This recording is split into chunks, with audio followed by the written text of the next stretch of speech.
Hi, I'm Veronica of WatchMojo.com, and today the XFit team are explaining ACL injuries and telling us how to prevent them. First off, what is your ACL? ACL stands for anterior cruciate ligament. There's four major ligaments in the knee, but two in the center. There's an ACL and a PCL, and they crisscross in the center of the knee. And pretty much it stabilizes the knee, and it connects the upper bone, the long bone of the thigh, to the shin bone. Why is this a common injury among athletes? The knees are somewhat vulnerable because of the way that it's shaped. The knee is two flat surfaces that are held together by a few ligaments. It doesn't have as much other bone surrounding it and really encapsulating it, a bit like the hip. The hip is a socket, and one bone fits really well into the other, also like in the elbow. That's in general. And in sports, there's often lots of force, speed, and also there's a chaotic component. If it's a contact sport and you're getting hit, or if there's a lot of pivoting, these elements are found in quite a lot of sports, and so you might be a little more susceptible to an ACL injury.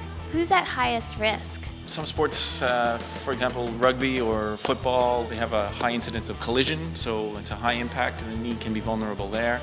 Soccer as well can probably fall into that category. Something like skiing, if you think of just grabbing your toes and pulling on the end of them, that's going to create a lot of torsion, but if you grab the end of a ski and pull the end of that, that's really going to create a lot of torsion. So there's been a higher incidence in gender towards females. Some reasonings being that the hips are a little wider and the angle of the bones at the knee is a little more acute and renders them a little more unstable or a risk, and as well some elements of a lack of strength in some of the leg or thigh muscles, and that may also lead to inadequate strength to be able to repel against ACL injuries. Is there something that you can do in your workout to help avoid tearing your ACL? Strengthening the ligament per se is kind of questionable, but you can definitely strengthen the muscles around and create more balance and coordination and stability.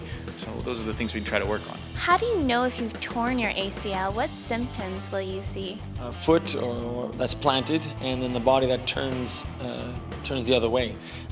So you will have that type of a mechanical, I guess, feeling of your body turning while your foot remaining in place. There's usually a big impact, and then there's a pop or a crack of some sort, and your knee just really feels painful for one and unstable as another. It can be quite swollen as well pretty quickly. Now, before practicing a sport, what else is important to remember concerning your ACL? The weekend warrior is kind of the guy who gets injured probably the most often because they're just going to go out on the weekend and try to play at full speed at 100%. Somebody who's practicing a sport and practicing it regularly is going to be a little bit more adept and able to endure the full game. If you're returning after an injury, then you're going to have a plan for returning slowly, just one-on-one with the coach, and then returning to practice, and then eventually returning to half a game and maybe a full game. Thank you very much, guys. You're very welcome. Thank you.